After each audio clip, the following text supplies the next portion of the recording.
Best alternatives to Walmart Mastercard. So hello guys, welcome back to my YouTube channel. In this quick tutorial, I'll be discussing about what are the best alternatives to your Walmart Mastercard. So at the number one, we have Target Circle Card, which offers a 10% discount on your first purchase after approval, plus 5% off on the most Target purchases and Target.com, and no annual fee, and add perks like free 2 days shipping and an extra 30 days for return. And similarly, we have at number 2 Amazon Prime Visa Card. So it also gives 5% back at Amazon with Amazon Fresh and Whole Foods for Prime members, and also gives 2% back on restaurants, gas stations, drugstores, and 1% back elsewhere with no annual fee.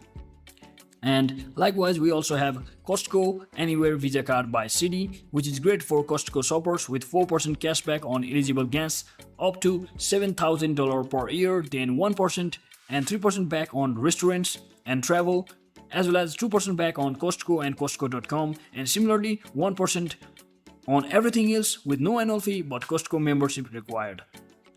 So that is it for today guys. I hope this video was informational. If it was, don't forget to like and subscribe. See you on the next one.